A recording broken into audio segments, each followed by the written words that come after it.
వాయువ్య బంగాళాఖాతంలో అల్పపీడనం ఏర్పడింది. 2 రోజుల్లో పశ్చిమ వాయువ్య దిశగా పయనించే అవకాశం ఉందని వాతావరణ శాఖ అధికారులు తెలిపారు. దీని ప్రభావంతో 3 రోజుల పాటు విస్తారంగా వర్షాలు కురుస్తాయి. కోస్తాంధ్ర జిల్లాలో భారీ వర్షాలు కురవనున్నాయి. రానున్న 24 గంటల్లో అనకాపల్లి, కాకినాడ, తూర్పుగోదావరి, ఏలూరు, ఎన్టీఆర్ జిల్లాల్లో కొన్ని చోట్ల భారీ నుంచి అతి భారీ వర్షాలు కురుస్తాయి. కోస్తా జిల్లాలు శ్రీకాకుళం నుంచి నెల్లూరు వరకు, కర్నూలు, నంద్యాల జిల్లాల్లోనూ భారీ వర్షాలు కురవనున్నాయి. తీరం వెంబడి గంటకు 40 నుంచి 50 కిలోమీటర్ల వేగంతో గాలులు వీస్తాయని, గరిష్టంగా 60 కిలోమీటర్ల వేగంతో గాలులు వీస్తాయని అధికారులు తెలిపారు. రానున్న 2 రోజులు మత్స్యకారులు వేటకు వెళ్లొద్దని సూచించారు. పశ్చిమ మధ్య బంగాళాఖాతం మరియు దానికి ఆనుకుని ఉన్నటువంటి వాయు బంగాళాఖాతంలో ఉన్నటువంటి అపరైట్ సైక్లోనిక్ సర్క్యులేషన్స్ దీని ప్రభావం చేత ఈరోజు ఉదయం అల్పపీడనం ఏర్పడింది.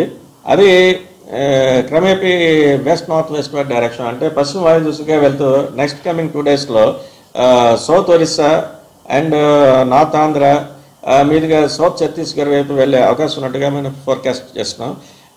అలాగే another trough is also running from north Andhra Pradesh నుంచి సౌత్ మహారాష్ట్ర వరకు అక్రాస్ ఛత్తీస్గఢ్ అండ్ విదర్భ.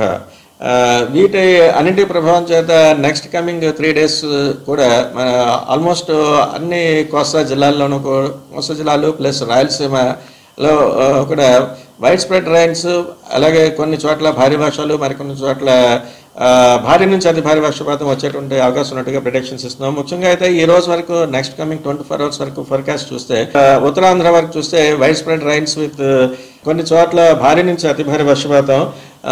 ముఖ్యంగా అనకాపల్లి, కాకినాడ, ఈస్ట్ గోదావరి అండ్ ఏలూరు ఈ జిల్లాలో, దక్షిణ కోస్తాలో ఎన్టీఆర్ జిల్లా, ఈ 5 జిల్లాలకి కూడా భారీ నుంచి అతి భారీ వర్షపాతం. అలాగే నెక్స్ట్ కోస్తా ఆంధ్రలో ఉన్నటువంటి మిగతా అన్ని జిల్లాలకి కూడా ఆల్మోస్ట్ అంటే రైట్ ఫ్రమ్ శ్రీకాకుళం నుంచి శ్రీకాకుళం, పార్తీపురం, విజయనగరం, ఏఎస్ఆర్, అల్లూరి సీతారామరాజు, నెక్స్ట్